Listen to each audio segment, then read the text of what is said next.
And so we had, a descent from 1, 7, 6, flat 6, 5, and then towards the end we had a counterbalanced ascent from tonic, so 1, 2, flat 3, 4, 5, that was coming in towards the latter part of the song, so that was kind of cool.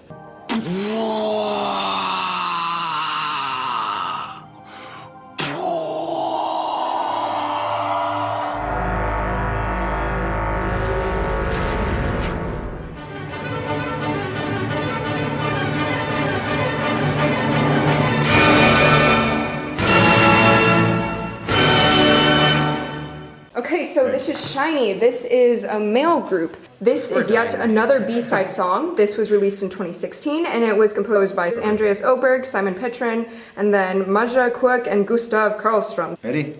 I do need you. 3, 2, 1, action. I thought it had an error. Yeah. Error. Ooh. Now I like it. Now that I know what it is. Some dubstep action, Yeah. man.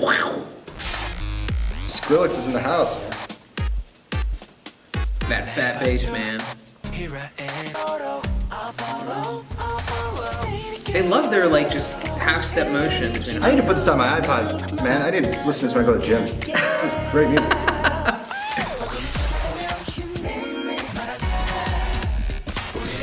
Man, those chords, they're tight, man. That's slick.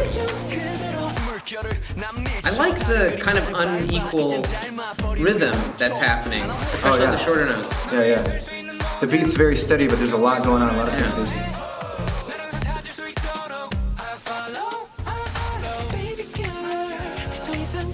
Dude, I'm digging the bass riff. Yeah, their bass player needs a raise. Whatever he's earning, he should earn twice as much. Man, they're playing with time.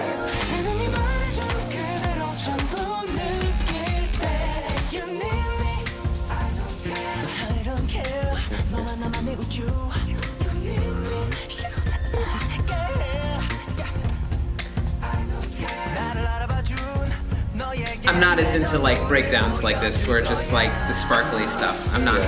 That's just me. That's. The dubs maybe a bit too much. Yeah, no, it's it's.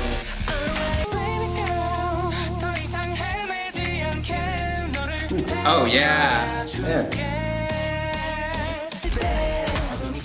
Oh, okay. Bring everything up. Just I'm gonna lift this table now.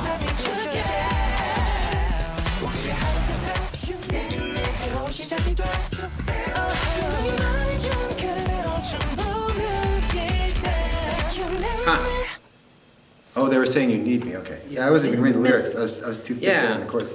Yeah, the Enegal thing, the unequal 16th notes / sometimes triplet, especially when it got faster. Whatever,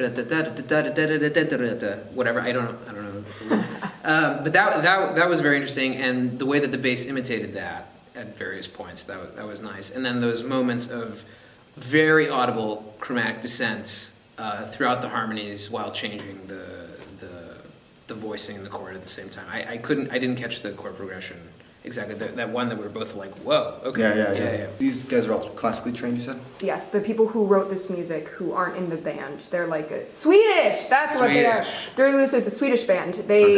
Actually, the bassist from Dirty Loops played the bass part of this. Word. Okay. And so basically they write out all the music and then these guys just sing it. Sometimes they participate in writing lyrics, and other groups, write the full song and are classically trained, but these specifically just sang along what they wrote for them. Nice fat sound on the bass, man. Yeah, I mean, it was all about the bass. All about that bass in this song. That was it for me. Yeah. And the time, obviously. The very beginning. That took me by surprise. Should we move the cables around? I was like, what? Yeah, that was well done. I do, I get the repetition. It's a little, for me. I heard it 2-3 times. A chromatic modulation is not going to fix it for me. I didn't mind the repetition. I minded the dub. Oh, the dub. The excessive dub. Yeah. There was a lot. Yeah. maybe a little bit more taste with the dub and I give the trumpets some room to do their thing. I thought the dub was just trying to Right. interject too much. I didn't feel the narrative structure was elaborating any new aesthetic possibilities for me. That was kind of more my All right. I don't think the rest will get. Maybe the next one will. Anyway, so next, this is another solo artist, Haseul. She is a girl from a girl group called LOONA, but actually her actual group haven't debuted yet. So like this group is introducing one member at a time, which is kind of cool. And so this is her 2016 release, and it was produced by a company called Monotree. Ready? Yeah. I like this. It's a nice design. Yeah, Okay. it's nice. Off to a good start. Ooh. Okay, up in Nunavut, Canada. Oh, this is Takamitsu. This is like his 3 film scores. This is great. Oh.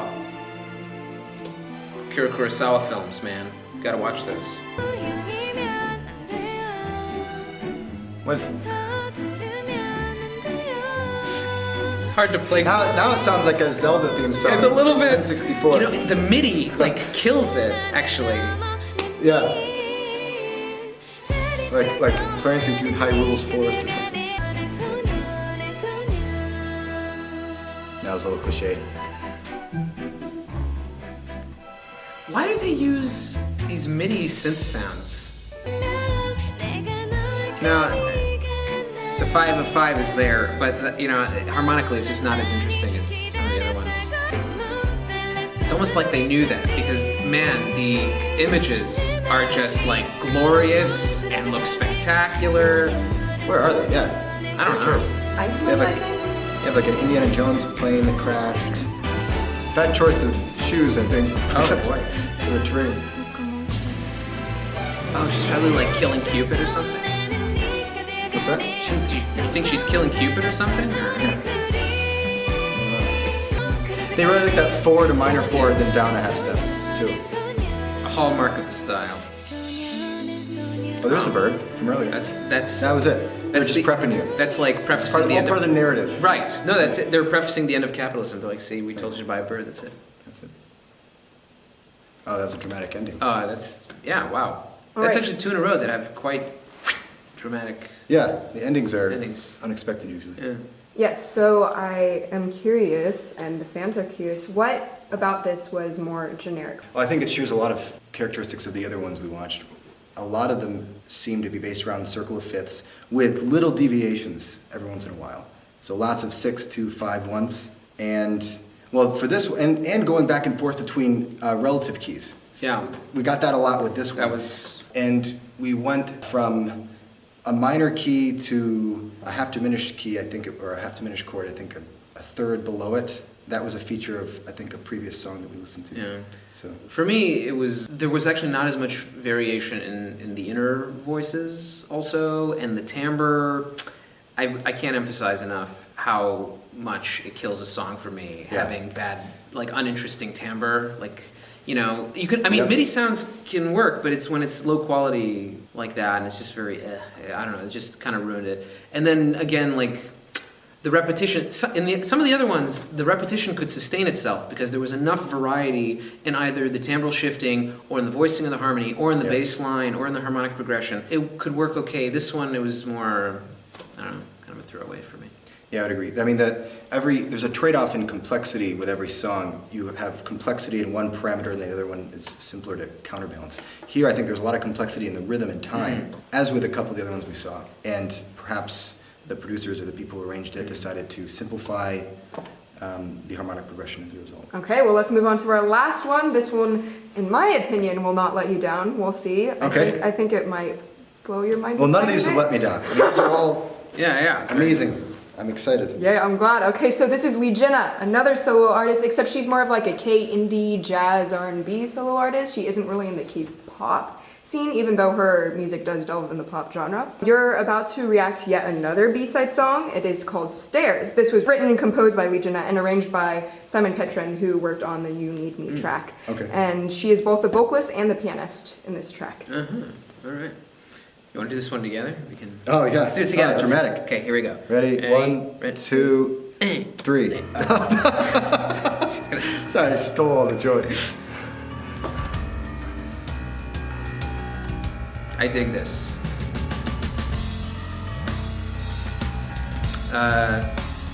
Tori Amos, Joni Mitchell. Okay, now it's a Disney soundtrack. Yeah, I was like a little bummed out by the flutes. A pan from above a mountain, descending into a valley. I can show you the world. Ah, that was nice.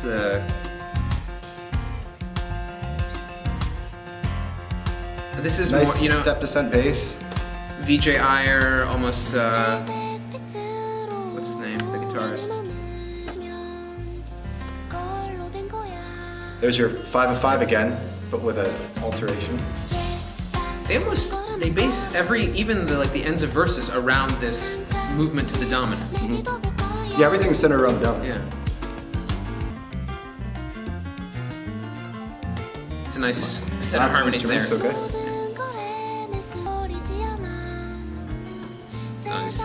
Nice tritone sub there. Dig that.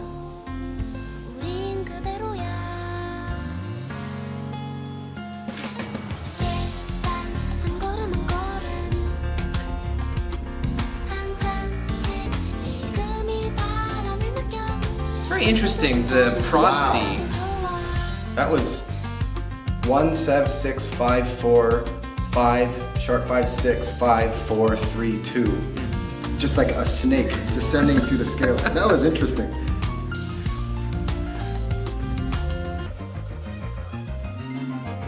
Ooh.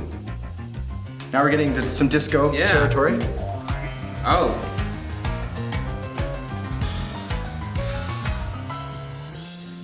Oh, I wanted that to go on longer.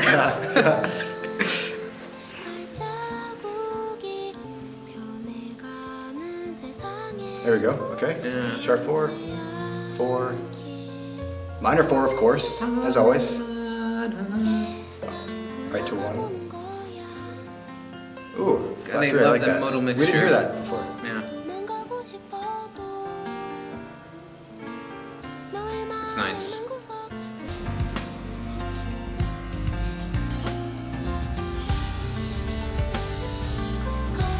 Oh. And that's how you modulate.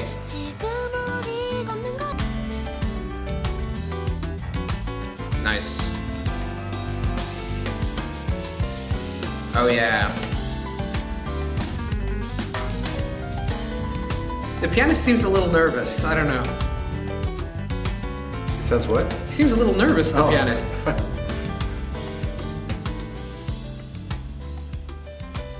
Ooh, that's different. Oh, okay, I didn't, they shouldn't have done that. Could have picked a better ending than that, I feel like. Yeah.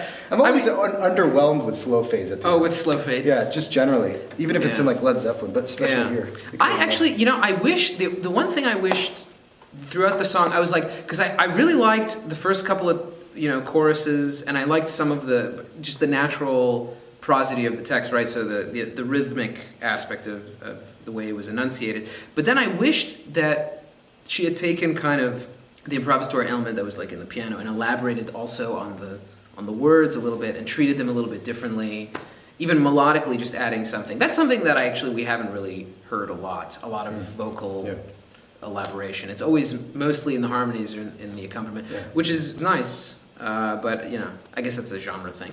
Yeah, I thought the form was interesting. Again, I was paying mostly attention to the harmony, but we got that step descent bass at the beginning, which was sort of a motivic hallmark that carried us through most of the piece. But then, and so we had, a descent from 1, 7, 6, flat 6, 5, and then towards the end we had a counterbalanced ascent from tonic, so 1, 2, flat 3, 4, 5, that was coming in towards the latter part of the song, so that was kind of cool. So the whole octave was filled in, and like I said before, at one point the bass just snaked all the way down the whole octave, and then back up, and then back down, so that was interesting. Yeah.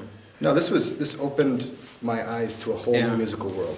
But K-pop generally, I mean, like all the songs, like never heard anything like that. I heard a little bit of Radiohead. I heard some VJ Iyer. I heard some, even in this, some like electronica, quasi-techno elements. What you said, disco at one point. Yep, heard some Keith Jarrett in there. Yeah. I mean, everything. They covered all the bases. But no, none of that. But Right, yeah, so to sum up your thoughts, now that you know what K-pop is, or at least these 6 different artists, what are your overall thoughts comparing it to, like American pop or what you've heard before? Harmonically, clearly much more complex in terms of harmonies themselves, but also the root motions. I think in terms of motivic development, they, like you said, they kind of play around with a motive between different parts of the song, different instruments and so forth. That's interesting. I think the orchestrational palette is broader as well. So they're bringing in trumpets and violins, traditional classical music. In large part, they're pretty adventurous, particularly with the genre blending, which is it's interesting to listen to, especially when you're listening for references and for dramatic effect, even without knowing the text. It's very compelling. Although for me, I actually found the use of certain timbres to be a bit problematic, particularly a lot of MIDI sounds that are not so sophisticated. But maybe it's an intentional trope of the genre, I don't know.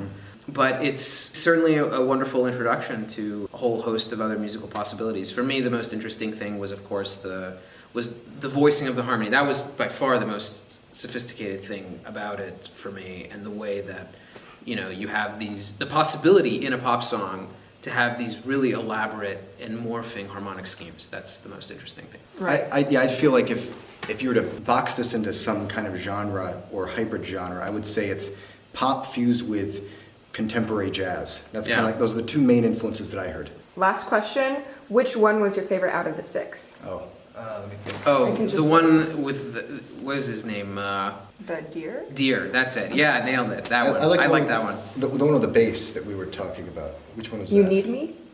The Oh, the one where you were like the gym? Oh, Was that You Need Me? The one written by the Swedish group. Yeah, that's Those You Need Me. okay, yeah. Yeah. Okay, well, thank you so much for coming today. Thanks for inviting us. Pleasure.